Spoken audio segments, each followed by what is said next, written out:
Pues muchísimas gracias a las personas que ya se pueden estar suscribiendo a la transmisión en Facebook Live. Esto es de nueva cuenta La Arena, el lugar en donde el acontecer nacional e internacional dejan de ser solo una noticia más. En esta ocasión, pues bueno, sin duda alguna el tema que vamos a plantear, el tema del que vamos a comenzar, es muy importante no solamente para el país, no solamente para la región latinoamericana, sino para todo el mundo. Es el tema de las desigualdades a nivel social y cómo este tipo de cuestiones, cómo este tipo de temas llevan incluso a desembocar a una modificación o un cambio completo dentro de la constitución de un país. En el caso de Chile también vamos a retomar el tema de Bolivia y en general el tema de las desigualdades. Para esta ocasión, Maximiliano, te agradezco muchísimo que estés con nosotros. Paola Palacios, ya saben, los panelistas que nos acompañan desde siempre, muchísimas gracias por estar con nosotros. Y también para plantearnos este tema tenemos a un invitado de primerísimo orden.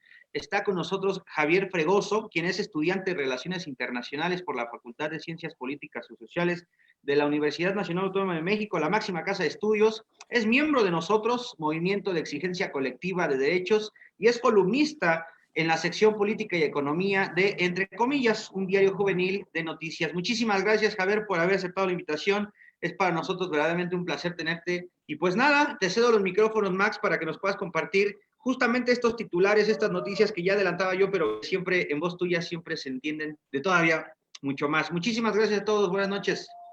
Muchas gracias. Bueno, pues es muy difícil abrir las redes sociales y siendo uno estudiante o egresado de alguna ciencia social, incluso si no eres egresado de una ciencia social, toparte con noticias de lo que está pasando en el movimiento del socialismo en Bolivia, la reelección, bueno, no la reelección, la vuelta al partido, al MAS en Bolivia y además, por sobre todo, lo que está pasando en Chile. Hay muchas posiciones encontradas, hay mucha gente que afirmaba que no se debía de hacer este tipo de acciones, otros que sí decían o afirmaban que se debía de hacer y que es muy loable y hasta repetible, ¿no? Entonces, si uno ve un poquito a mayor profundidad ambos temas y además los movimientos sociales que están desenvolviendo en América Latina, siempre llega a un tronco común, a un primer móvil de estos movimientos. Ese primer móvil es la desigualdad. Entonces, hoy tocaremos un tema muy delicado, muy interesante y esperamos estar a la altura de los oyentes para que creen un nuevo criterio, presenten dudas e incentivemos el debate. Entonces, empecemos.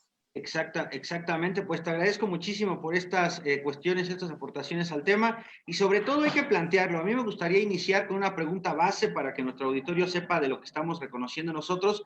Cuando hablamos de pobreza y cuando hablamos de riqueza, siempre entre estos dos términos existe la palabra desigual. Somos desiguales. Hay algunas cuestiones ya ideológicas que pretenden alcanzar un estado pleno, un 100% en todos, digamos, que toda la colectividad esté en la misma situación y vamos a ser iguales o no. Pero, ¿qué pasaría con el tema, por ejemplo, de la equidad? ¿No? Últimamente también en redes sociales hay muchas infografías que pues al final diferencian el término igualdad y equidad. Yo inicio con esa pregunta. ¿Qué debemos los científicos sociales entender por el tema de la igualdad y qué debemos de entender por el tema de la equidad? ¿Son dos cosas disímiles o se pueden poner como sinónimos? ¿Tú qué pensarías al respecto, Pau? Desde las ciencias sociales, ¿tú cómo comprendes la igualdad o incluso la equidad? Y es más, vamos a pronunciarnos por la igualdad sustantiva de la que tanto también se habla. Buenas noches, Pau. Hola, buenas noches, con el gusto de saludar a cada uno de los ponentes, a nuestro invitado especial del día de hoy. Y bueno, el día de hoy nos atañen dos temas bastante inauditos que la verdad, dijo Max, han causado revuelo y distintas perspectivas. De manera personal, ambos me sorprendieron. El de Chile yo creo que es un gran logro para la democracia. Y bueno, ahora que me hacías esta pregunta, me recordó a una infografía que la voy a buscar hablando sobre esto. Y yo creo que en materia de pobreza siempre hablamos de desigualdades y en este punto de cuándo podemos llegar a hablar de una igualdad. Yo creo que tenemos que checar muchas veces de qué manera estadísticamente cada uno de los países lo mide y sobre todo qué tan verídicas pueden ser estas estadísticas. Claro está que México, más del 48%, de acuerdo a estas estadísticas, es pobre. Y, por ejemplo, el gobierno actual hablamos de una redistribución de riqueza. que muchas veces yo creo que esto podríamos ponerlo en tela de juicio, qué tan viable o qué tan inviable esto funciona en México y quizás en Bolivia, que más o menos por ahí va la línea. ¿Tú qué opinas, Completamente de Faris? acuerdo, completamente de acuerdo. Ahora, cuando hablamos de la redistribución de riqueza, perdón, siempre queremos quitarle a los ricos lo que tienen, pero ¿por qué quitárselos? ¿Que eso acaso no es un planteamiento de violencia y que acaso no es un planteamiento de desigualdad? Esto es, ¿por qué quitarle al rico lo que tiene? Yo no sé en ese sentido, ¿no? Es tipo Robin Hood. Ahora, y para darle la palabra a Javier, Javier ya se ha planteado desde el 2013, de hecho, un estudio de Claudio Zapelli, nos ha anunciado que, bueno, en Chile, para tener el tema de Chile presente, las generaciones más jóvenes hoy tienen una distribución del ingreso, esto ya estábamos hablando de la riqueza, sustancialmente más equitativa que las generaciones más viejas. Entonces, hoy la gente sale y ¿qué se busca?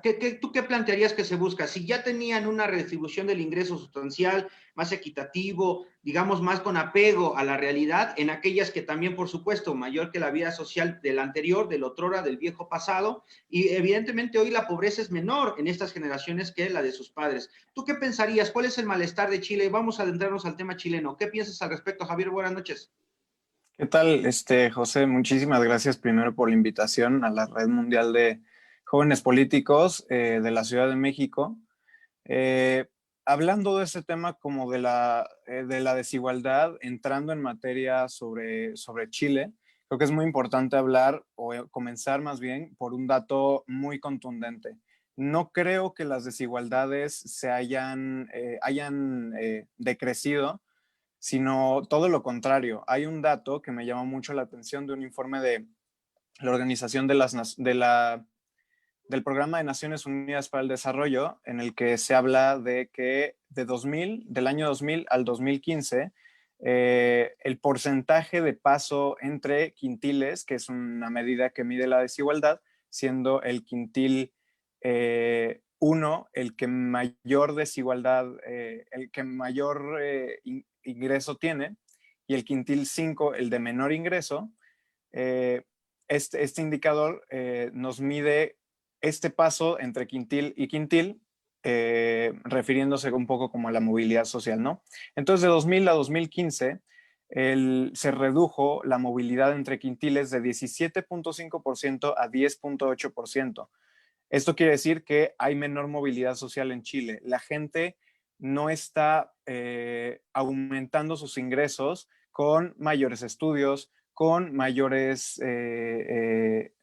acceso a oportunidades, con mayor acceso a servicios de salud y otros servicios, sino todo lo contrario. Estamos viendo un retroceso a partir del 2000 y hasta el 2015 de la movilidad social, y creo que esto es un dato como preocupante para empezar, ¿no?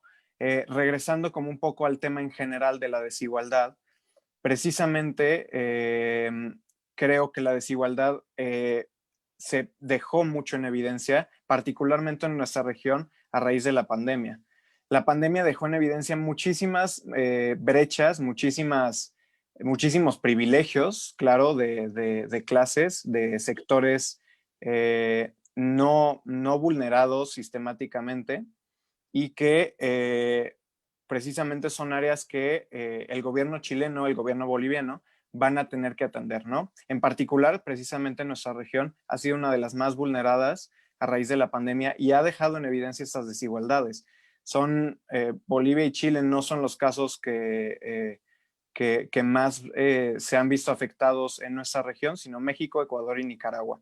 Sin embargo, Chile y Bolivia, al pertenecer a la región latinoamericana, son también países afectados por esta pandemia, y que no es justamente un tema de que la pandemia haya provocado estas desigualdades, sino que dejó en evidencia desigualdades que ya venían desde hace mucho tiempo. Por ejemplo, esta de la movilidad social desde el año 2000. Entonces, eso lo dejaría como el planteamiento inicial.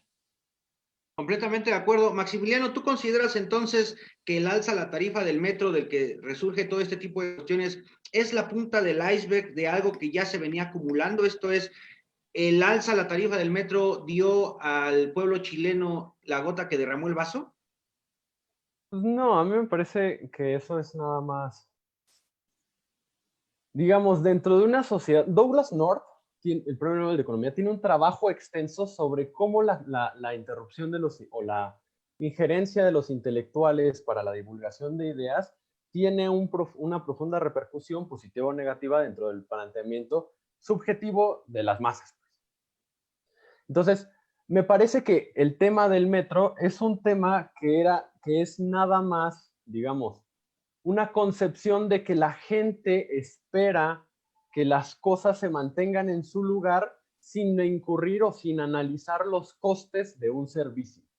Porque el metro es un servicio. Generalmente se tiende a pensar, no, pero es que cómo van a subir los costes del metro, y nos tendemos a comparar con potencias, con algunos países a los que llamamos primer mundo. Y esta gente que estaba protestando y se atreve a compararnos con los países del primer mundo, se nota que nunca ha ido a los países del primer mundo. O ni siquiera se ha tomado la molestia de revisar, por ejemplo, cuál es el costo del metro en París, por ejemplo, o en Madrid.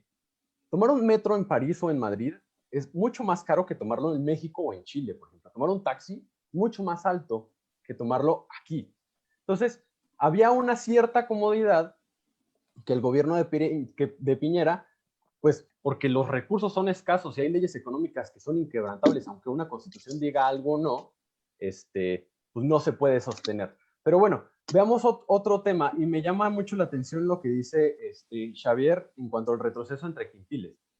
El retroceso entre quintiles, bueno, es muy claro, nos da muchas luces, pero también nos da luces saber que un país que ha tenido un crecimiento tan brutal, tan bueno, pues, como Chile, pues cualquier empresa o país en el momento en el que llega a una cierta cantidad de crecimiento, pues es mucho más difícil doblar ese crecimiento que mantener el crecimiento que había. O sea, es mucho más fácil hacer caminar un pequeño juguete que una gran bola.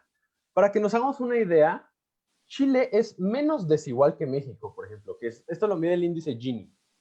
El índice Gini, entre más cercano a cero es más perfecto, menos desigual, y entre menos cercano a cero, más cercano a 100, es más desigual.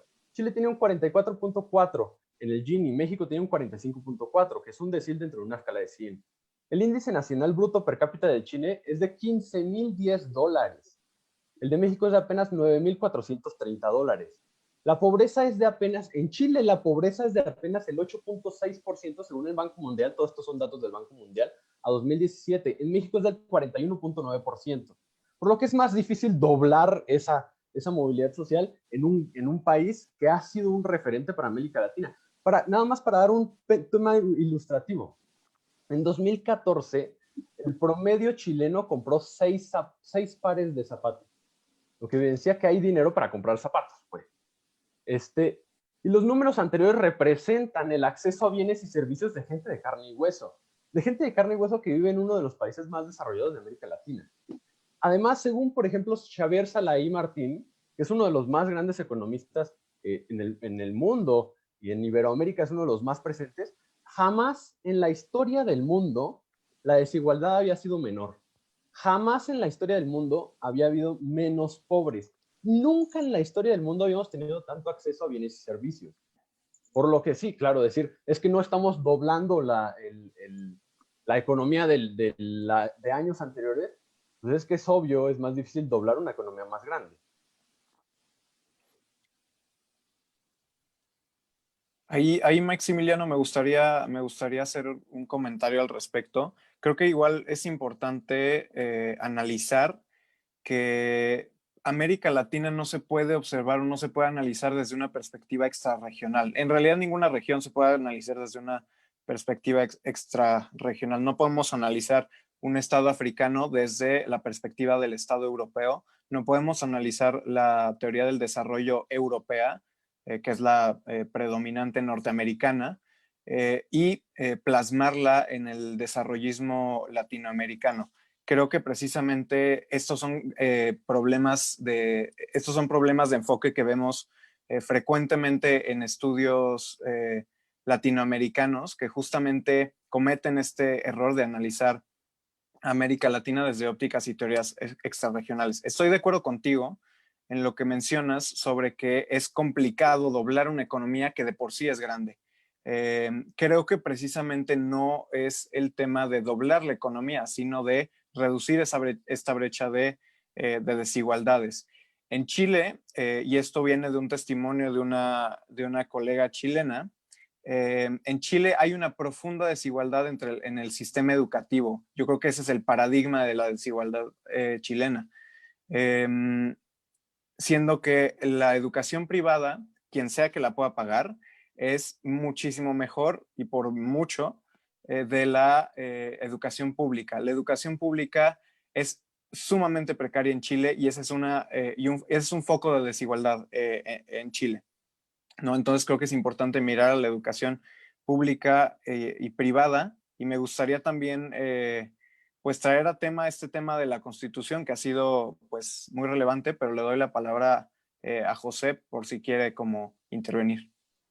Muchísimas gracias, Javier. De hecho, hace rato me pasó lo que nunca, me andaba muteado, pero justo lo que les iba a plantear y les quería platicar es, ¿qué pasa con este poder despótico que tiene el Estado, el poder legítimo de la violencia, que es un tema que ya hemos sacado mucho, porque al final al presidente Sebastián Piñera lo critican, de hecho, propios y desconocidos. Esto es, ya sus propios partidarios, bueno, han coincidido en que la actual administración pues reaccionó tardíamente a las manifestaciones. Se ha dicho incluso que no hubo explicación clara sobre el alza de la tarifa y que se demostró pues es real, una falta de empatía con los problemas de la gente. En este sentido, pues evidentemente cuando la gente la ves reprimida, la ves ahí sesgada, la ves de alguna manera maniatada, pues la gente va a enardecer y seguramente uno de los casos bien importantes es que hay que decirlo, Chile con respecto a América Latina tiene uno de los sistemas educativos mayoritariamente más sinceros y más honestos y mucho mejores. Ahora, si son privados o no, habría que analizarlo. De hecho, pues ante las primeras protestas, ministros del gobierno de Piñera sugirieron tomar el metro más temprano.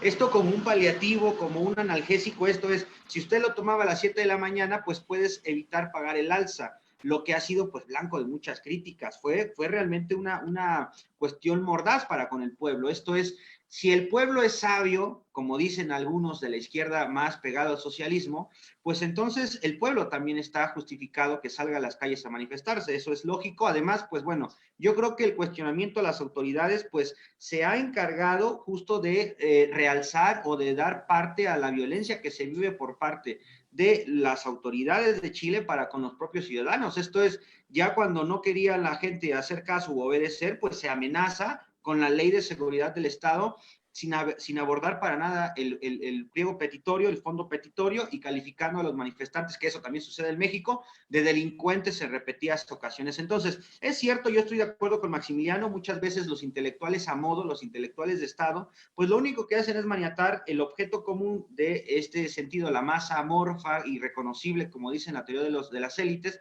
Sin embargo, yo creo que va más allá. El pueblo chileno es un pueblo preparado, es un pueblo que sin duda alguna está alzándose en una manifestación para, ellos pretenden un cambio, sin duda alguna el problema es que el gobierno, el que está en el poder, pues ese cambio no lo va a hacer real, tan verídico. Ahora, ¿qué piensan ustedes con respecto a la Constitución? Porque esto es un tema más interesante, ya no es un tema simplemente de contexto o ya no es un tema que estemos circundando, es un tema que va a ir de fondo. Crear una nueva Constitución no es cosa fácil y lo vivimos en la Ciudad de México para cuando se conformó en Ciudad de México.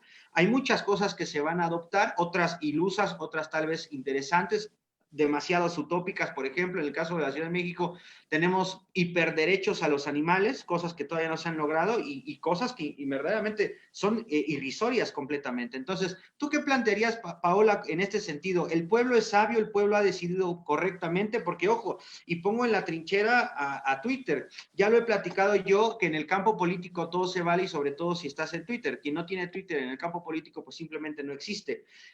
Ya personajes internacionales en Twitter salieron a celebrar la decisión del pueblo chileno para con la Constitución, pero ojo, todos estos personajes son dictadores, ¿eh? Han salido lo peor de lo peor. La izquierda más radical socialista ha salido a felicitar al pueblo chileno. ¿Qué nos puede decir estos tweets, Paola? Gracias, Manuel. Pues sí, en el Twitter podemos abondar y pasar un muy buen rato checando qué dijo cada quien, incluso Maduro de Venezuela, ¿no? Tú lo has dicho. Pero yo creo que por primera vez en la historia de Chile más reciente, hoy pudimos ver que el 78% de la población votó por el cambio de la Carta Magna. Yo también creo que nuevamente se demuestra la naturaleza democrática de un país y sobre todo que se levantó y fue escuchado. Sí, a mí me llama mucho la atención la manera en que será la creación de la nueva Constitución. Si bien es cierto, se va a partir en 3 fases, ¿no? A lo que entiendo. Ha sido la primera, el segundo plebiscito para ver quién en este caso la va a redactar. Creo que también pudiera parecer no creo que un tanto utópico, pero creo que para los chilenos representa una nueva esperanza y nuevas ilusiones de un país realmente democrático. Una constitución que nació en el gobierno de Pinochet, pues definitivamente no te da un sentido de pertenencia e identidad. Antes se hablaba de libertades y ahora hablar de derechos sociales, que muchas veces no es la primera vez que Chile se pronunciaba al respecto. Bien lo dijo Javier, respecto a la educación es algo que los chilenos han venido pronunciándose desde hace mucho, mucho tiempo. Yo tengo a mí me gustaría responder como las 3 cosas que dijeron mis 2 compañeros, ¿no? Paola y Xavier. Primero, con lo que dice Javier sobre comparar, digamos, peras con manzanas, ¿no? Que estamos comparando transcontinentalmente, cosas así. ¿Entiendo bien? Sí, ¿no? Sí, va por ahí el plan. Ok. Pero yo tengo o existe la necesidad de hacer unas comparaciones porque existen leyes económicas que aquí en Noruega y en Suazilandia se aplican. Así los trasfondos culturales no las quieran aceptar. Es muy distinto. Bueno, si pensamos que las ciencias sociales son ciencias y las leyes que dictaminan estas ciencias son universales, podríamos ejemplificar cualquier pues ley. claro, por ejemplo, aquí en toda parte la inflación es un fenómeno monetario. Eso no depende de que si nosotros convenimos si sí o si no, por ejemplo. O sea, aquí y en Corea, la inflación es un fenómeno monetario, por ejemplo. Entonces, existe una necesidad de comparar. Ahora, lo de la Constitución, bueno, vamos como por partes. Lo del Gini, yo no estoy diciendo, por ejemplo, que la pobreza no sea un tema importante. Pero lo que estoy así afirmando es que la desigualdad no es el foco en el que nos tendríamos que sentar o a ver. Para que se hagan una idea, según el Gini, que es el indicador más aceptado para medir la desigualdad, Bielorrusia, Moldavia, Ucrania, que son algunos de los países más pobres de Europa, tienen un Gini más cercano a 0, o sea, más igual que Noruega, Bélgica, Finlandia, Países Bajos, Dinamarca y Suecia. En el tema latinoamericano, Panamá y Costa Rica son más desiguales que Venezuela, por ejemplo. Entonces, no existe una correlación o no existe un indicador real que nos diga, si es que existe mayor desigualdad, la gente vive más pobre. Eso no es cierto. La desigualdad existe, pero citando, por ejemplo, a Thomas Piketty, que es difícil hablar de desigualdad sin hablar de Thomas Piketty, el capitán del siglo XXI, lo que Thomas Piketty dice es que la concentración de ingresos bajo el capitalismo en condiciones normales de mercado tiende a aumentar la concentración de riqueza porque la tasa de retorno de las inversiones sería mayor a la tasa de crecimiento de una nación, o del globo, perdón.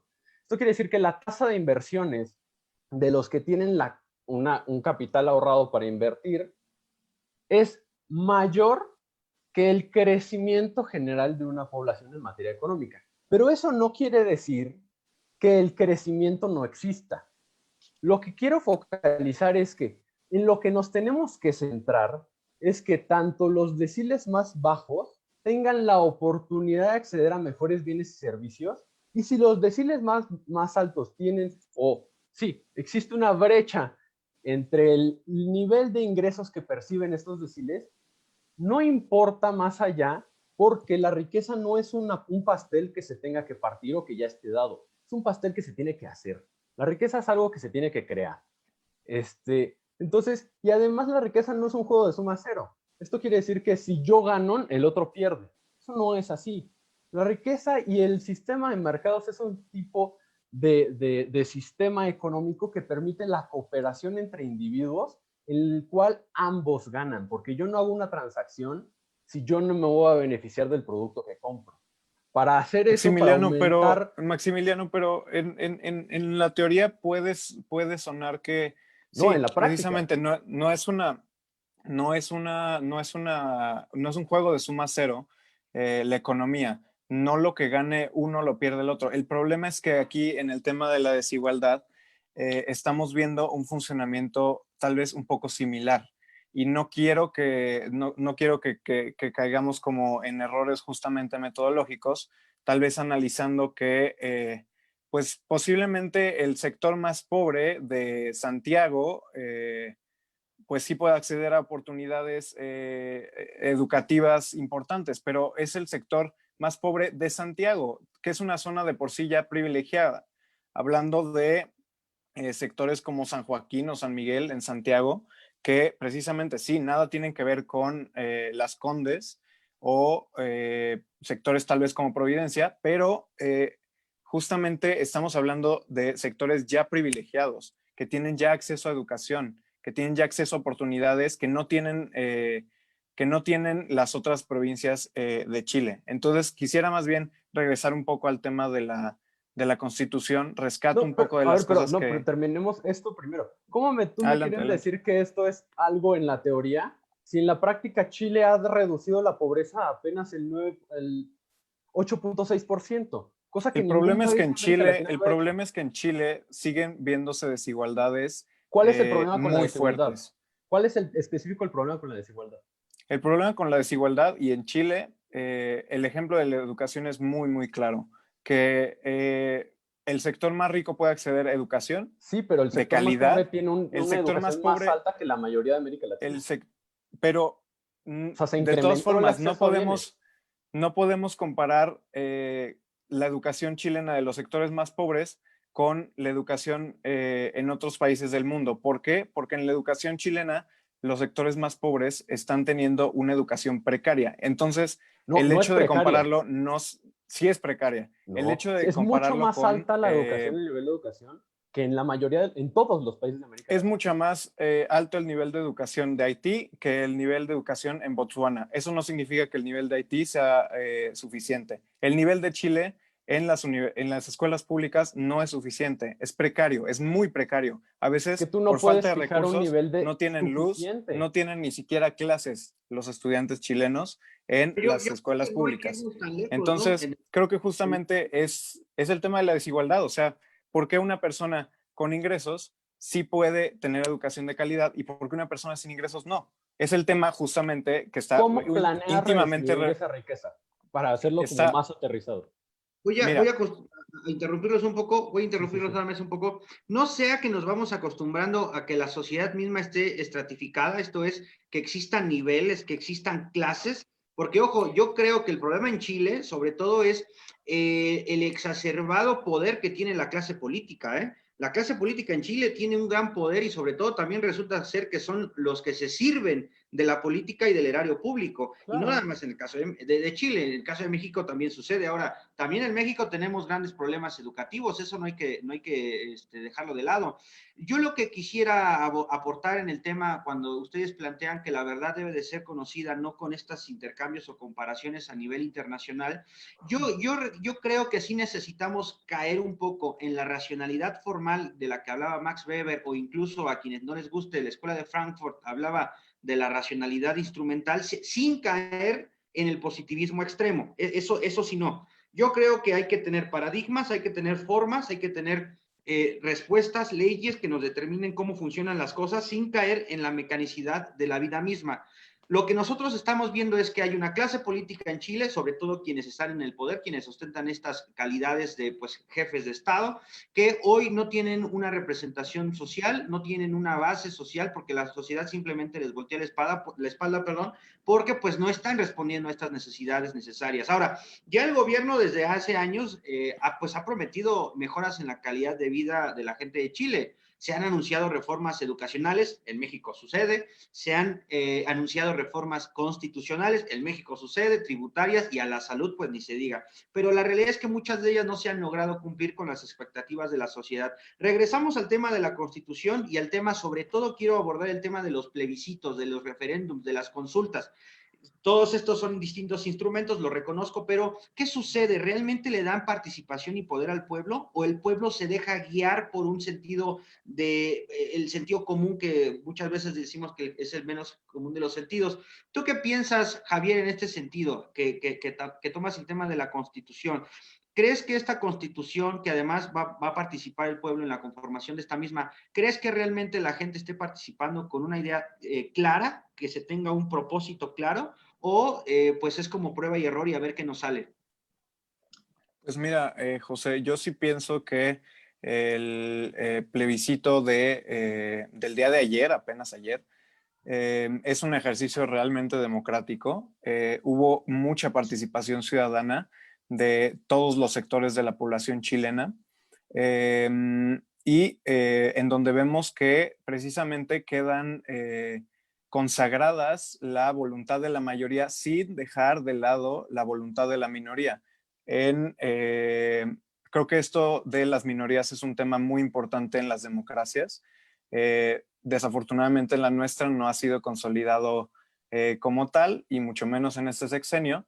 Pero volviendo al caso de Chile, creo que las minorías pueden precisamente tomar una voz en el tema, en el paso siguiente de la conformación de la nueva constitución chilena. Una vez que se establezcan los constituyentes, podrán los ciudadanos chilenos elegir a sus representantes para que las ideas de las minorías y las ideas de las mayorías estén y se encuentren dentro de esta Carta Magna. Creo que también es importante resaltar el tema de las reformas de Michelle Bachelet, de su periodo presidencial de 2014 a 2018.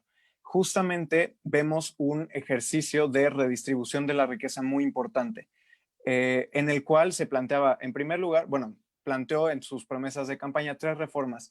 La reforma tributaria, que iba de la mano de la segunda reforma, que es la educativa, y finalmente la reforma constitucional. La reforma tributaria planteaba que se hiciera una mayor recaudación de impuestos de empresas de gran calibre, que son, y ahí discrepo un poco con tu comentario, José, que son en realidad las que concentraban mucho del poder en Chile. El poder económico no lo podemos dejar de lado en ningún sentido. Y en Chile esto cobra particular importancia. Entonces, vemos precisamente este ejercicio de redistribución de la riqueza en el tema de mayor recaudación fiscal desde las empresas, que precisamente es ese recurso el que se utilizaría para financiar la reforma educativa, mejorar condiciones educativas y mejorar el acceso a la educación, que precisamente, como mencionaba, es muy precario en el sector de la educación pública. La reforma constitucional, como ustedes saben, no llegó a concretarse.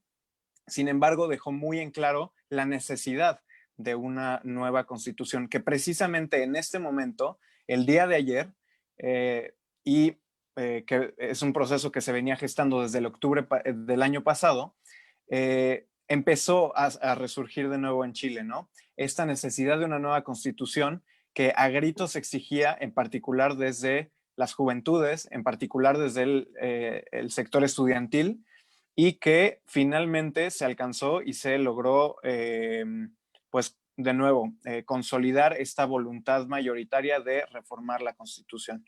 Entonces la dejaría ahí. Sí, estoy completamente de acuerdo contigo. Yo he planteado que quienes tienen el poder es la clase política, sobre todo porque son los que tienen el poder legítimo de la violencia. La clase económica también tiene poder, pero pues están muy por de fuera. Pero estoy también de acuerdo con tu perspectiva. Hay una pregunta muy interesante en el chat, quisiera leerla para todos y le daré la palabra a Paola. La pregunta es, ¿cuál sería la estrategia para disminuir la brecha de disparidad para que sean realmente funcionales en la realidad?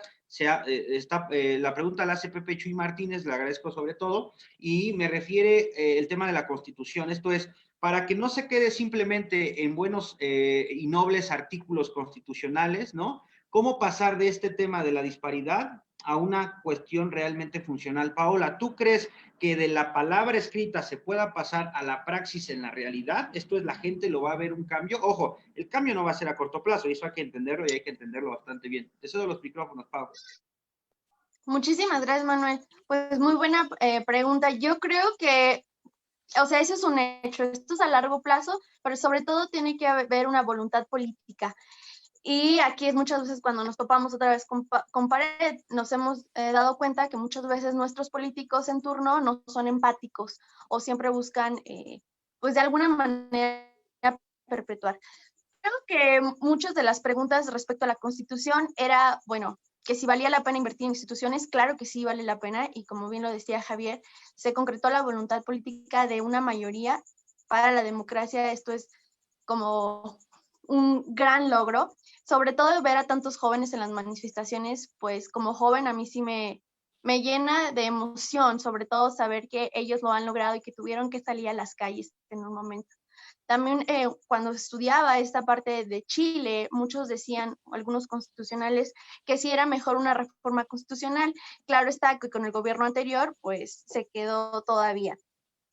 Me preocupa que hay que partir de una hoja en blanco, y esa hoja en blanco nos llegamos al punto donde tú me preguntas, o sea, ¿sí se va a poner en práctica o qué onda? Eso es lo que a mí me preocupa un poquito más, pero yo creo que sí vamos a ser optimistas. Yo soy optimista que va a funcionar.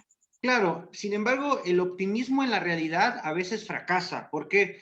Porque las expectativas son tan altas, ciertamente la gente tiene una expectativa tan alta, digo, el sí o la aprobación de la nueva constitución tuvo un margen completamente elevado de aceptación. En este sentido, la expectativa es demasiado alta. Me suena mucho como el caso de México, con el presidente Andrés Manuel, cuando llega, pues no solamente llega con una legitimidad desbordada, llega con los máximos números a nivel democrático del país, ¿no? En alguna otra sesión le preguntaba a los panelistas, para ustedes, ¿cuántos años tiene México de democrático realmente?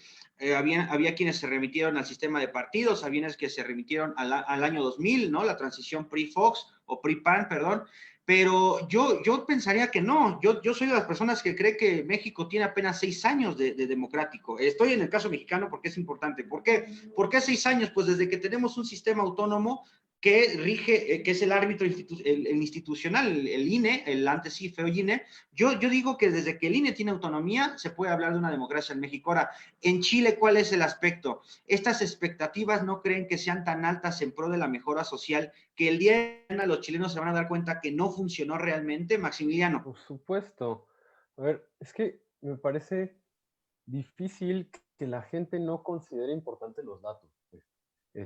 Por ejemplo, en 2015, Ricardo Lago, un presidente de izquierda del 2015 en Chile, dijo, y cito, por fin Chile tiene una constitución democrática que une a todos los chilenos, porque ya en esa época el texto constitucional tenía 257 cambios y solo un tercio corresponde a la constitución de 1980, que es la constitución de Pinochet. O sea que no hablamos de la misma constitución. Si toda esta cantidad de cambios se han presentado en la Constitución, cuyo eje por el cual la plantean mover es porque fue fundada durante una dictadura, disculpen, pero esa no es la Constitución que Pinochet y sus ministros redactaron, pues, o su séquito durante la dictadura. Además, después, ahora sí me gusta que Javier ya dice, las reformas de Michelle Bachelet, incrementar la tasa fiscal, ¿cierto? Educación, nueva Constitución. La nueva Constitución ya existía. Y Ricardo Lago, o sea, no la derecha, ya había dicho que esa Constitución ya representaba el espíritu democrático de Chile. 2. ¿Sabes cuánto es la tasa de porcentaje de impuestos sobre ganancias en Chile? Javier. No. 34%. No. 34% sobre ganancias de empresas. ¿Sabes cuánto es en países, por ejemplo, con Dinamarca? 23.8, Suecia 49.1, Finlandia 36.6, México 55.1, lo que habla que no mágicamente si se incrementan impuestos, la educación mejora. Además hay un error de lógica dentro del discurso, que es, el gobierno es súper corrupto en Chile, tiene un gran poder político, que tengan más capital y mágicamente la educación se va a arreglar. Y eso es un absurdo. Si países que tienen un nivel educativo como Finlandia, que es el mejor, tiene una tasa de recaudación del 36.6%, apenas 2 deciles más alta que Chile, y México, que tiene el 55.1% de recaudación, no quiere decir que a mayor capital, mayor educación. Eso no existe. Lo que sí existe son incentivos que afectan en la psicología de todo ser humano, que en el momento en el que le empiezan a poner más trabas a la gente que pretende emprender y crear riqueza que beneficia a los deciles más pobres, en el momento en el que pasa eso, ellos migran, dejan de invertir en la nación. Y una vez que migran, los deciles más bajos no tienen acceso laboral. Y los deciles más altos se van del país. Lo que hace que perjudique principalmente a los grupos más vulnerables. Chile, si no te gusta comparar con otros países, comparemos con la tasa de pobreza que tenía Chile en el siglo pasado, que era más del 50%. Y hoy tiene el 8.6%. Y eso impacta en que los niños chilenos, los ancianos chilenos, la gente común de Chile, la gente que no puede emigrar, come mejor, vive mejor, estudia mejor, aunque no sea en el decil que tú esperas que estudien, que es diferente. Para ellos, para los ancianos de Chile, que han vivido todo este cambio democrático y que han vivido todo este cambio institucional, claro que fue un beneficio. Como dato también, en el gobierno de Allende del 70 al 73, en el 71 tenían ya una inflación del 20%, en el 72 del 77, 73 del 352%, y un año después de su muerte del 504%, lo que afecta la cartera de todos y cada uno de los chilenos. Ahora, con que una constitución diga que se garantizará, mejor dicho, hasta la casa, como dice la constitución mexicana en el artículo 4, no hace primero que sea real y en segundo, mágicamente no elimina la escasez ni aumenta la productividad de una nación. Eso se queda en el papel. La constitución de Ecuador dice que todos los ecuatorianos tienen la obligación de ser honestos y las mujeres siguen siendo engañadas por los novios. Entonces eso Bueno, es muy no vamos lejos, Max. Para ser ciudadano en México necesitas tener mayoría de edad, ser mexicano y tener una manera digna de vivir. ¿Qué es eso de tener una manera digna de vivir? Pues yo todavía no lo sé, pero bueno, seguimos siendo ciudadanos algunos. No quisiera quitarles más la palabra, no hemos abordado el tema de Bolivia y me parece que podríamos hacerlo en unos minutos. Entonces, ¿qué les parece cerrar el tema de Chile? Yo sé que es un tema complicado, yo sé que es un tema que da para más, pero me gustaría cerrar con breves conclusiones para irnos de inmediato al tema de Bolivia. Pau, empiezo contigo, conclusiones con respecto del tema de Chile. Bueno, para ser muy breve, yo creo que la nación la hacen las personas, hoy las personas y el pueblo chileno fue escuchado. Excelente. Max. Yo concuerdo con Paola y me pareció su conclusión muy buena. La nación la hacen las personas, pero muchas veces también no podemos olvidar que hubo un referéndum en Venezuela y que Chávez ganó para modificar la constitución. Con eso no quiero decir que Chile y Venezuela tienen el mismo trayecto, pero sí quiero afirmar que el pueblo no siempre es sabio, que a veces comete errores. Y si Chile ya había avanzado tanto, pienso que están yendo hacia un engaño. Eso es todo. Habrá que seguir la pista de todas maneras al pueblo chileno. Javier, muchísimas gracias por acompañarnos. ¿Tu conclusión con respecto del tema de Chile? Mira, José, Maximiliano y Paola, creo que precisamente en el tema de Chile, la Constitución, si bien una Constitución, un documento jurídico, no garantiza que existan realidades de facto en un Estado, bien es un primer paso para alcanzar precisamente este Estado de Derecho y esta redistribución de la riqueza que tanto necesita Chile. Creo que los chilenos que salieron a votar precisamente estaban cansados de una constitución que, si bien sufrió reformas, como mencionaba Maximiliano, estaba basada en una realidad a los ojos del dictador de Pinochet, que precisamente otorgaba poderes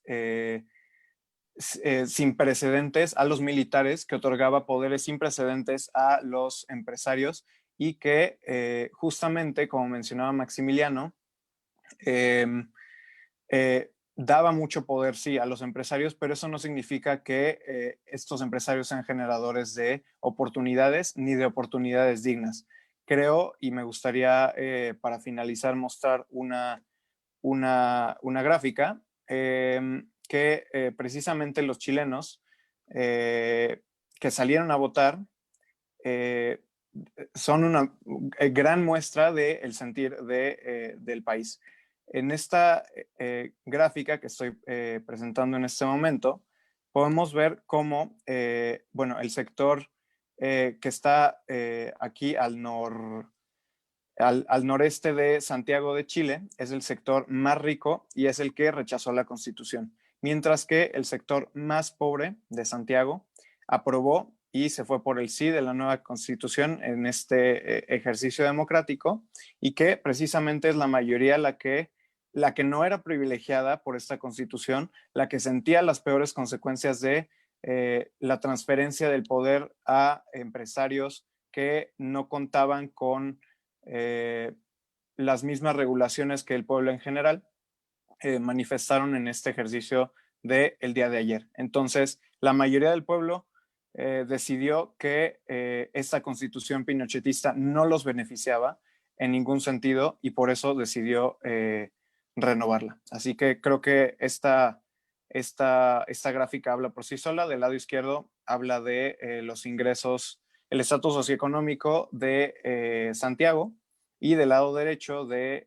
los resultados de las votaciones. Es claro cómo los privilegios han dejado en evidencia cómo la Constitución privilegiaba al sector más rico, y la Constitución precisamente dejaba en gran estado de vulnerabilidad a los sectores más pobres, y por eso quieren los chilenos una nueva Constitución. Y sería todo de mi parte con el tema de Chile. Excelsa conclusión, Javier, te agradezco demasiado. Voy a leer un comentario que está en el Facebook Live de Eli Romano Zavala. Dice, las brechas de desigualdad no se van a cerrar porque hay una deuda histórica con las poblaciones vulneradas. En el supuesto de que, en el supuesto, perdón, que en el mañana todas tuvieran acceso a los servicios de calidad y a los... Perdón, es que con esto del lenguaje inclusivo no sé leer bien este texto.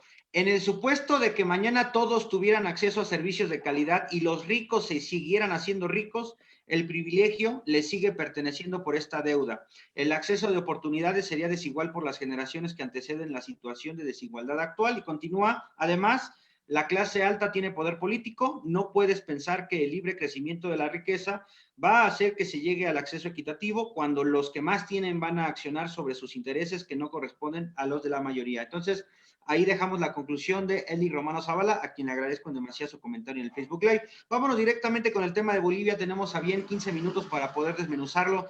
¿Qué pasa con el tema de Bolivia, Maximiliano? Pues el tema de Bolivia es un tema también bastante interesante. También que como dice Paola y Javier, incrementa la democracia. Yo no digo que no. Eso fue un tema, tanto el tema de Chile como el de Bolivia es un tema democrático. Pero, o sea, Hitler también llegó al poder de manera democrática. O sea, llegar a la conclusión de que porque es democrático es correcto, pues, es una falacia. Bueno, perdón que te quite la palabra, Max, perdón que te quite la palabra, te la regreso en un minuto. En una sesión pasada, cuando hablamos de las consultas, que por cierto es un tema muy interesante, la cuestión de la constitucionalidad con respecto a las consultas en México, ¿no? Que ya la Suprema Corte dictaminó al respecto. Cuando estábamos hablando del tema de las consultas, hubo quien se aventuró a decir que la democracia como forma de gobierno ya no debería de funcionar tal cual, ¿eh? Hay quien se aventuró a decir, no fui yo, por supuesto, pero también podría aceptar que es una buena idea, regresar a las aristocracias, pero ojo, no a las aristocracias pensadas como en el entendido de la oligarquía, no, en una aristocracia más bien meritocrática, que el que más sabe, que el que más, una idea del rey filósofo que evidentemente no llega a ser más que utópico, pero el que más sabe, el que más puede, el que más desea estar realmente en la cuestión del poder, pues debe de llegar para hacer una transformación real. En el caso de Bolivia, ya se habían deshecho de lo que es un dictador, porque es eso, Evo Morales, es un dictador.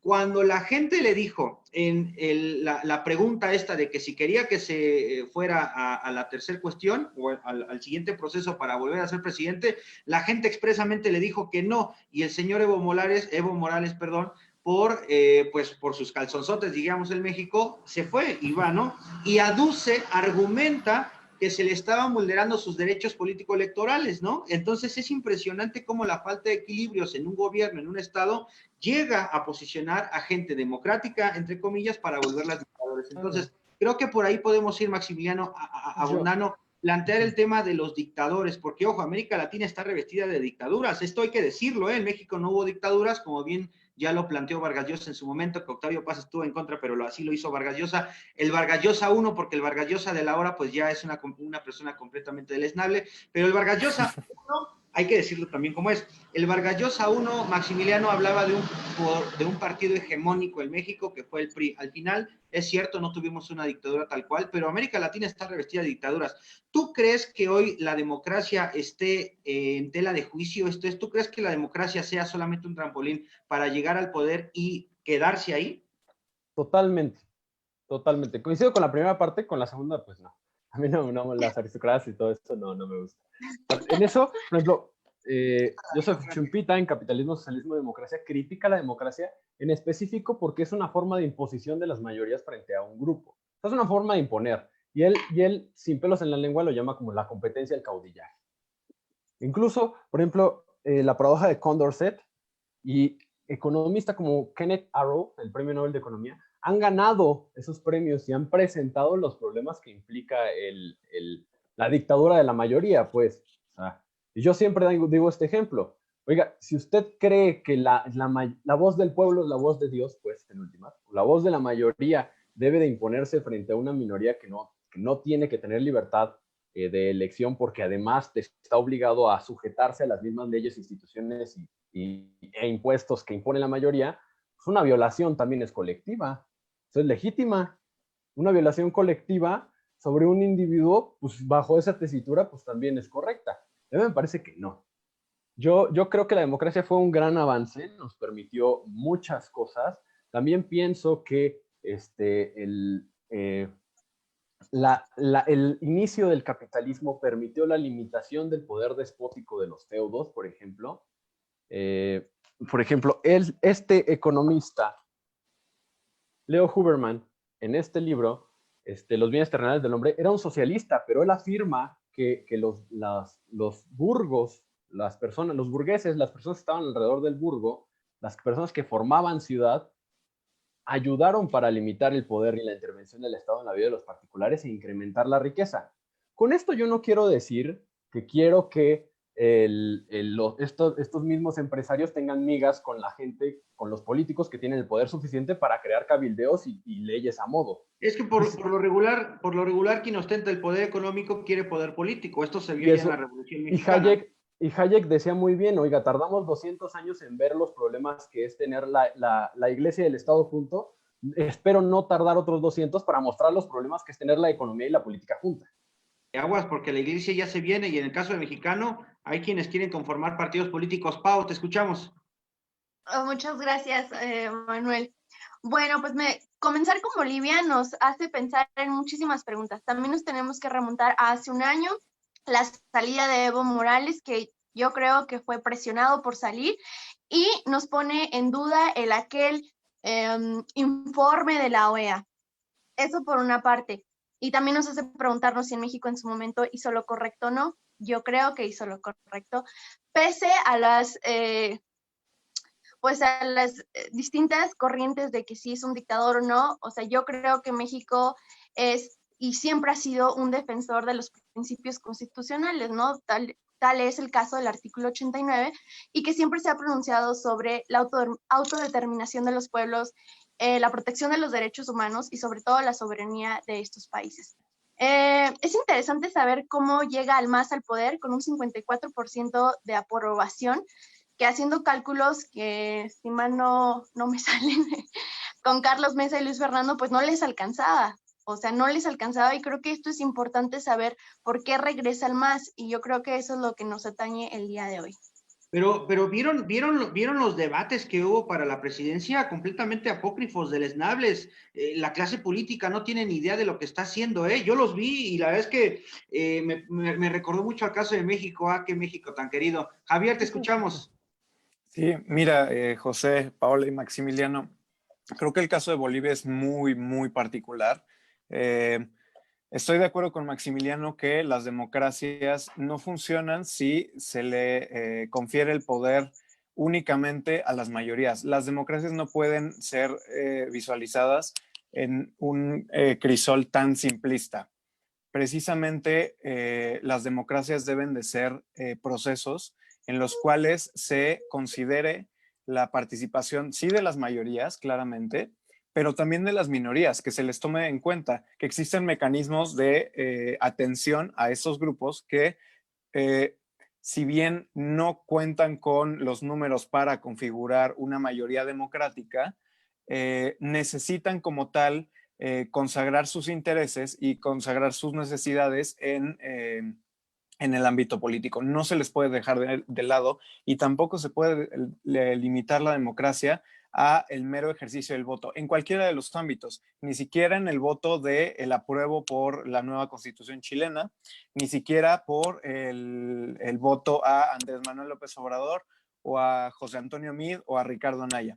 La democracia no puede ser entendida solamente con el voto, la democracia debe ser entendida con procesos de aplicación de justicia, procesos de elección popular, procesos de representatividad, procesos de participación ciudadana, de involucramiento de múltiples actores políticos, como lo son no solamente aquellos que pertenecen a las tres ramas de gobierno, en nuestro caso, en el caso federalista, sino organismos autónomos, sociedad civil, academia, etcétera, etcétera, un largo etcétera de actores que también deben de participar en esta toma de decisiones. Creo que simplificar la democracia como la decisión de la mayoría es precisamente uno de los vicios de las democracias latinoamericanas.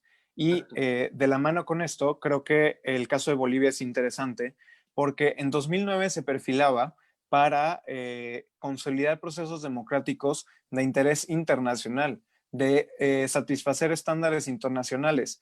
Con la Constitución de 2009, Bolivia promovía la participación, una, representativa, con elecciones de representantes por voto universal, como lo conocemos, directo y secreto, una democracia participativa en el que se reconocen derechos de referendo, iniciativa legislativa ciudadana, revocación de mandato, asamblea, cabildo y consulta previa, y comunitaria, nominación de autoridades mediante procesos propios, entre muchos otros procedimientos.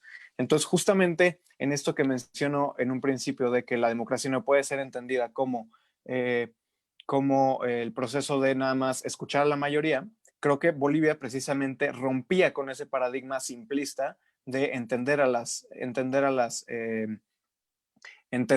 democracias, ¿no? Perfilándose con una democracia, al menos en papel, creo que es el primer paso para la práctica, con una democracia representativa, participativa y comunitaria. La dejaré ahí para seguir hablando de otros temas más adelante. Estoy completamente de acuerdo contigo, Javier, en que la democracia no tiene que verse como esta idea simplista de el poder del pueblo por el pueblo y para el pueblo. Creo que hay algo más allá, e incluso hoy se habla ya de otro paradigma completamente nuevo, que ya se venía retomando del principio del siglo XX de las políticas públicas, pero ahora este análisis de políticas públicas y sobre todo la trazabilidad, aunado con el tipo de manejo que se puede hacer al erario público con respecto al blockchain y todo este tipo de información, el Big Data y todo este tipo de nuevas costumbres y nuevas formas de ver la realidad palpable, real, tangible, yo creo que puede darnos mucho más en un plano democrático que en lo que simplemente el voto nos ha delegado a nivel América Latina, e incluso ya en Europa, pues desde siempre se nos ha criticado a América Latina por el sistema presidencialista, ¿no? Alexis de Tocqueville criticó toda la vida algunas cuestiones de la democracia, no necesariamente el presidencialismo, pero sí se critica el presidencialismo desde la parte en donde no se entiende que sea justamente esta elección directa donde se represente la voluntad del pueblo para elegir el poder ejecutivo y el legislativo, cosa que en Europa no sucede. El proceso del ejecutivo pues deviene del parlamento, ¿no? Pero bueno, eso es otra cuestión. Lo que quisiera plantearles, porque el tiempo apremia y lamentablemente ya escucho de fondo el ocaso de los dioses, es que nos quedan excelsos 5 minutos para conclusiones. Lamentablemente el tiempo se nos fue con el tema de Chile. No me gustaría cortarlo por acá, Javier, si nos permites, te podríamos invitar en otra próxima ocasión, claro, siempre que tú lo desees y así aceptes para un volumen 2, porque el tema de Bolivia se nos quedó en la mesa y la verdad es que el tema de Bolivia es muy importante porque incluso qué está sucediendo con el proceso que había con el exmandatario Evo Morales, que por cierto ya no tiene proceso, ya se dictaminó que ya no. ¿Qué va a pasar con el tema también del regreso o no a las dictaduras en América Latina? Hay que tener en cuenta eso y sobre todo la tesis de Ziblatt y Levitsky en cómo mueren las democracias me parece todavía muy interesante, en cómo los partidos políticos son los que nos entregan demagogos y no realmente líderes, ¿no? Al final del día, tristemente hoy lo que tenemos son líderes carismáticos, demagogos, hay gente que le molesta el término demagogia, pero bueno, vamos a decir así, líderes prestidigitadores, líderes mágicos que de repente repente se sacan por acá un as bajo la manga y por detrás traen otro. Entonces, lamentablemente, las democracias en América Latina pues están hoy muy vulneradas. Sin embargo, pues bueno, estamos para acá, para analizarlo, para argumentarlo. Vámonos con conclusiones al respecto. Yo sé que no abordamos el tema de Bolivia, pero ¿qué conclusiones nos pueden dejar, Maximiliano? ¿Conclusiones en el tema de Bolivia? Pues en específico, un poquito sobre lo anterior, yo creo que la democracia está cayendo, pues. Mi propuesta no es la aristocracia, mi propuesta es la propuesta de Paul-Émile Depuy, panarquía. Libertad de los individuos para poder elegir la prestación de servicios. No es anarquía, es panarquía, como pan. Los invito a leer el texto de verdad a todos, que es un texto muy bueno y que nadie lo conoce y no sé por qué nadie lo conoce, si es un texto maravilloso. Pero bueno, sobre lo que dices, Javier, sí, claro, la democracia se tiene que ir más allá de los procesos de la simple mayoría, pero es que me parece que es un problema de incentivos, claramente. Otra vez los datos, porque como decía Milton Friedman, primero los datos, porque si no esto se queda en un discurso poético y pues un discurso poético lleva al infierno, pues. En México, por ejemplo, llevar un caso, por ejemplo, un incumplimiento del contrato, cuesta el 33.5% del monto principal. Pongámoslo en un ejecutivo mercantil, en un título de crédito, un cheque. Si tengo un cheque de 100,000 pesos, cobrarlo me va a costar 33,500 pesos. Esto sin contar que yo llevo toda mi vida pagando impuestos para que me otorguen el servicio de los juzgados. O sea, es un tema de incentivos. No existen incentivos suficientes para que los poderes actúen de manera correcta y satisfagan a los que van y piden ese servicio, porque la justicia es un servicio que necesita capital. Los jueces comen, sus hijos también, y van a la escuela. Y además tarda 350 días en llevarse a sentencia, el promedio, o sea, lo normal. O sea, que si lo abordamos de ese punto, tampoco es que va bien. Y México no es el peor caso, tampoco es el mejor, pero no es el peor. Y en Bolivia está mucho peor. Pero bueno, como para concluir, que ganara la democracia en Bolivia es claro una ganancia para el sistema democrático, pero eso no quiere decir que sea una ganancia, y eso quiero que la gente lo tome en cuenta, porque el Estado está hecho por personas de carne y hueso que tienen deseos, se le antojan hamburguesas y quieren un carro. Que ganara la democracia no quiere decir que ganara el pueblo. Bolivia sigue siendo uno de los países más pobres después de décadas del gobierno de Evo Morales. Además, el segundo punto, como para conclusión y para que se lleve a reflexión esto, Evo Morales no ha vuelto a Bolivia. Por lo que poner en duda el que si fue o no un golpe de Estado, pues todavía no es un hecho que digamos, pues ganó el MAS, o sea, ganó el partido de Evo Morales, lo que hicieron fue un golpe de Estado. No. En estas elecciones votan por Luis Arce, que es el intelectual del movimiento hacia el socialismo, pero Evo Morales no ha vuelto. Y si bien los cargos que tiene ya no están presentes, pero por una razón, aunque su partido esté gobernando, Evo no vuelve. Entonces, eso nos da por lo menos luces de que la gente no está recibiendo a Evo, que eso es un elemento interesante. Tampoco quiere decir que no haya sido un golpe de Estado, pero si el amor por Evo fuera tan grande, Luis Arce gana y Evo llega. O sea, ya estarían en el avión, pues. Entonces, como para concluir eso, creo que las democracias sí requieren un estudio más profundo, pero también tiene que analizarse desde los incentivos y más allá del discurso romántico, pienso. No, y todavía nos dejamos en el tintero la cuestión del voto extraterritorial en Chile. En México todavía estamos en pañales con el voto extraterritorial. En Chile ya es una cuestión pues, casi de la práctica, pero habrá que ver el voto extraterritorial a quién le dio el gane. Bueno, vamos a decirlo de una forma absurda, el gane. Si a favor o en contra de la Constitución, habrá que ver qué piensan los chilenos en el exterior. Pau, tus conclusiones al respecto. Sí, esto último que mencionas es muy importante. Según yo y mis datos, se instalaron en 115. Dijo Max los datos. Como conclusión, yo me llevo que no es una tarea fácil lo que está sucediendo en Bolivia y pues obviamente estamos obligados a seguirle la pista. Creo que los grandes retos, además de la democracia y el tema que si regresa Evo Morales o no, es la credibilidad también de los medios, que ha jugado un papel mediático antes y ahora, sobre todo, que permitió en su momento, pues, pronunciarnos al respecto de la salida de Evo Morales. ¿Que es un dictador? Claro que sí. Creo que también este momento es una vertiente que se abre sobre la polarización respecto a, porque por ejemplo, al menos en Bolivia, o sea, gana el MAS, pero ya no tienen el Congreso como tal, ¿no? Necesitarían 2/3 del Congreso, entonces lo que lleva a que necesitan crear alianzas. Entonces yo creo que el compromiso definitivamente siempre va a ser con las personas y con la democracia, pero pues el discurso queda todavía bastante corto. Gracias. Estoy de acuerdo contigo. Un sistema de contrapesos, de equilibrios es lo que hace falta para la democracia. Tristemente, las alianzas funcionan para lo contrario. En lugar de sacar cosas positivas, reformas, leyes, etcétera, sirven simplemente para seguir pactando a ver quién se queda con el poder. Eso lo vemos todos los días y por eso la casta política sigue tan inherente en el México, en el Chile y en América Latina, como ya lo hemos visto. Agradezco de sobremanera a Maximiliano Pao. Javier Fregoso, terminamos contigo las conclusiones, no sin antes decirte que la Red Mundial de Jóvenes Políticos es tu casa, vuelve cuando quieras, eres bienvenido. Muchas gracias. Muchas gracias, José, Maximiliano y Paola. Cierro el tema de Bolivia con que tal vez no lo calificaría de dictador, creo que es un término que no hay que utilizar a la ligera, también hay que ser un poco justos con eso, pero como decía Maximiliano, los datos primero.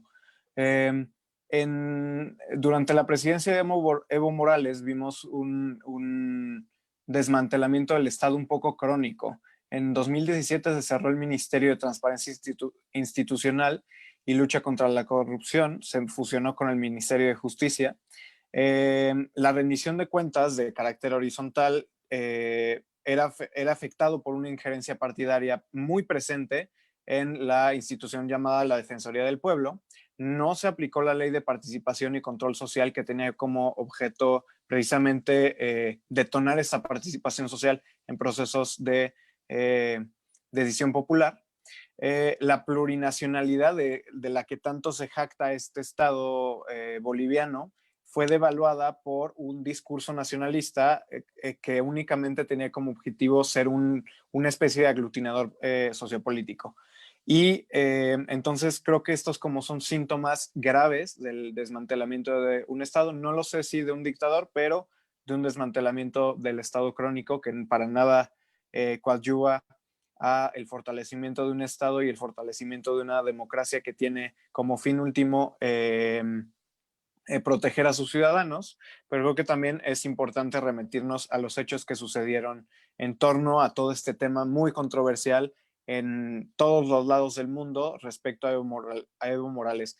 Por otra parte, también vemos una injerencia un poco facciosa de actores políticos dentro de Bolivia, actores políticos en el extranjero, como lo fue el secretario general de la Organización de los Estados Americanos. Si vemos y si leemos la carta de la Organización de los Estados Americanos, observamos que el secretario general tiene funciones nada más administrativas y que los miembros de la organización le otorgarán funciones distintas únicamente por pues decisión mayoritaria.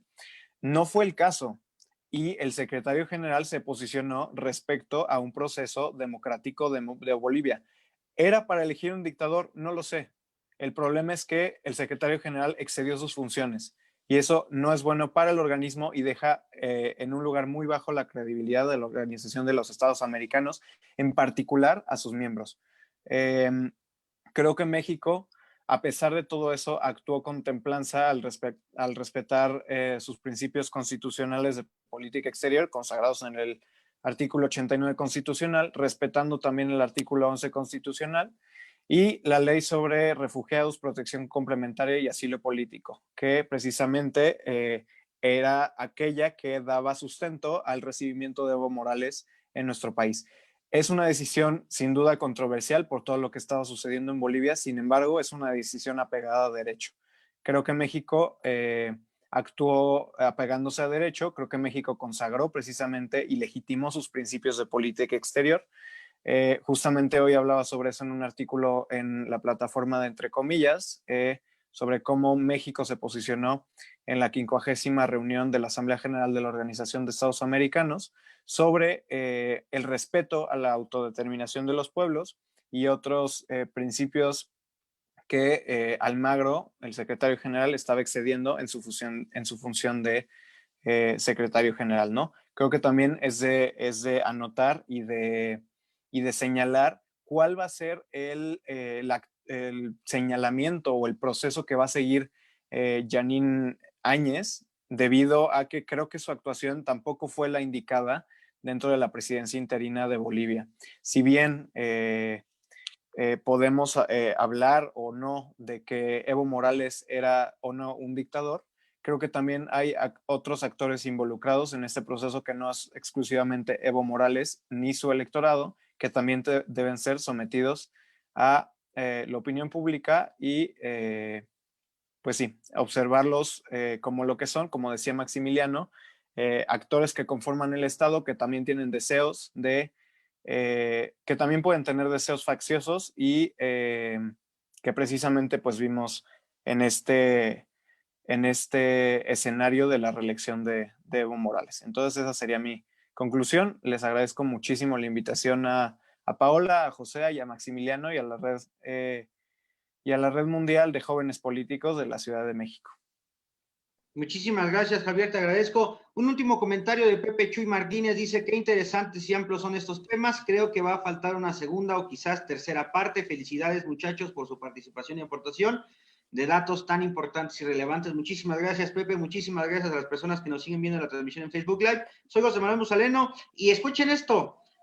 Decía el maestro Edgar Allan Poe, escúchame, dijo el demonio, apoyando la mano en mi cabeza. Somos, fuimos y seremos la arena. Nos vemos en la próxima. Muchas gracias, Max, Pau, Javier. Quedamos para el volumen 2, ¿eh? Claro que sí. Muy bien. Nos vemos. Ustedes, de verdad. Excelente. Gracias. Buenas noches. Buenas noches.